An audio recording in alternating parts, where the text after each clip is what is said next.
movie theaters in Poland have finally reopened after about 3 months of lockdown because of the COVID pandemic. And since the US is still pretty much a shit show in this regard, and new movies as a result are not coming out, a lot of places are running old classics. And so it brings me great joy to report that the first film I saw on the big screen after the long break was Empire Strikes Back, also known as Episode 5 of Star Wars, the second part of the original trilogy. I have, of course, seen it previously multiple times, but this was the first time ever in a movie theater. I was really excited about it, but also curious. Would it truly be an experience in and of itself? And I have to say, yes, it was. It was truly splendid to experience all those classic moments the way they were meant to be experienced. And I was certainly able to appreciate, especially the cinematography and the music, much more than ever before in this setting. And really, you can see probably I'm still giddy from it, and I thought I might as well just do a full review of the film since I've never done it so far. So, Empire Strikes Back is widely considered to be the high point of Star Wars across its entire history. Some people have debated whether the first movie isn't better or more important in the grander scheme of things, mainly because it was the first. But certainly, Empire remains one of the best sequels of all time. The reasons, I think, are twofold. First off, it is just a very competent follow-up film. Like the original, it's a great mix of sci-fi and adventure with likable characters, good plot, great pacing, entertaining dialogue, and terrific production design. And also for a movie so reliant on characterization and production design, it has a much easier job because it relies on foundations already laid out in the first film. We already know the main characters, we know who they are, what their relationships are, they're established quite well. So is the world, so is the situation we find ourselves in. So Empire then has this seemingly easy job of just continuing what was started, but seeing as some of the later sequels failed supremely miserably in that regard, you have to give credit where it's due. It does that job extremely well. But just expanding on the formula wouldn't have been enough, I think, to make the film so cherished. And the second component is how bold it is with the third act and the ending. See, we spent the entire film with our heroes on the back foot. First, Luke almost dies, almost freezes over during the night before Han Solo finds him. Then the rebels have to evacuate their base because Empire finds them. Then Luke is separated from the rest of the Falcon crew and goes off to train with Yoda, which isn't going that great. Meanwhile, Han and Leia try to evade Imperial pursuit with also little success because the hyperdrive continuously is failing. And then they're betrayed on Bespin and captured by the Empire. Han is frozen in carbonite. Luke decides to interrupt his training to go help. And you think to yourself, okay, this is finally it. This is clearly has been building up to that great moment when Luke finally arrives. He beats Vader in a duel and he saves the day, right? Only that doesn't happen. Luke loses the duel. He loses his hand. He loses his lightsaber. He finds out the truth about Vader's identity and barely manages to escape alive. And that's the end of the film. The heroes lose. The bad guys triumph. I mean, now, 40 years later, while still not so common, we're kind of more familiar with this situation, but back then it was pretty much unprecedented. Think of it like this. You go to see a major blockbuster. You probably take your kids with you to see your favorite heroes kick ass and take names. And that doesn't happen.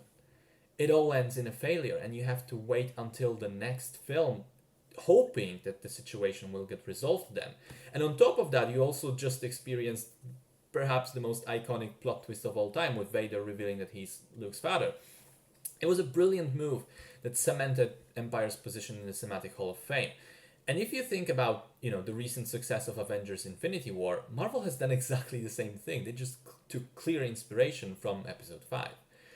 So we've covered the narrative structure, and we talked a bit about characterization, but that's still not everything. The film looks gorgeous even to this day, thanks to relying mostly on practical effects instead of CGI.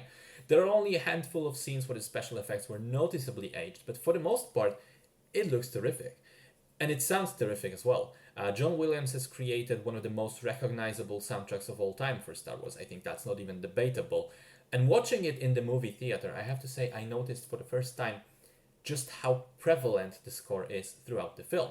The music plays almost continuously, setting the tone for pretty much every scene, which honestly there were moments I thought to myself, maybe this is just a bit too much. Maybe we could be, a bit subtler. Maybe we could leave something to the viewer, leave some silent moments. But the music just keeps playing and playing and playing. But then the duel between Luke and Vader comes on, and for almost the entire scene, there is no music playing. And that's when it clicked for me. Okay, so now it makes sense. We have been primed for the entire film to hear the score, to kind of rely on the tone that it's conveying, to tell us what emotions we're supposed to be feeling. Now it's gone for a good couple of minutes, and so we're kind of we don't know what's going to happen. There's so much tension and suspense. And finally, the music kicks back in for the most famous reveal in history. No, I am your father. Just brilliant stuff. While we're talking about classic moments, the film is full of them. Battle of Hoth and taking down the Walker using the harpooned line.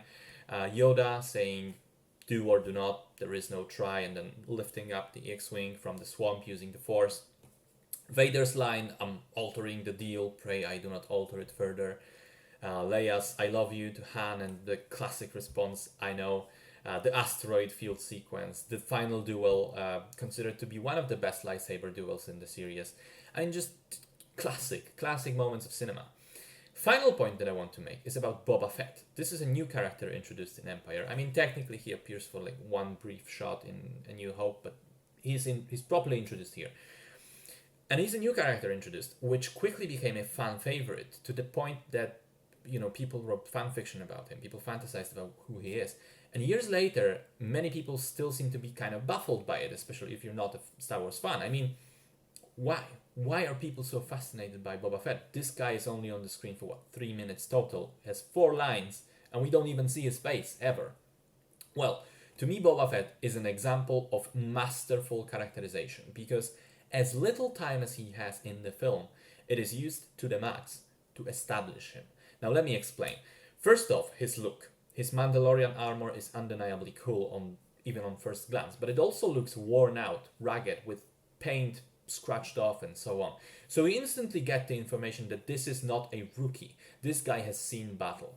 Then Vader walks across the room where all the bounty hunters are, explaining he wants to capture Falcon and its crew, and he says he needs the rebels alive. At which point he stops in front of Fett, points a finger at him and says, no disintegrations, as if referring to some previous mission that already happened. So you think, okay, not only did this guy see battle, he also appears to be pretty efficient and relentless if he disintegrates people.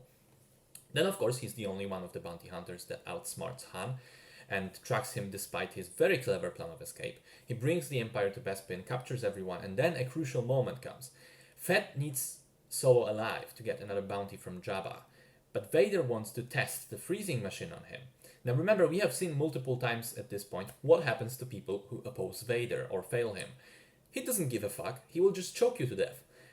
But Fett doesn't give a fuck either. He straight up complains to Vader that he needs Solo alive. And here's the most important part. Vader doesn't flip out. Vader doesn't choke him. He reassures Fett that it's gonna be fine.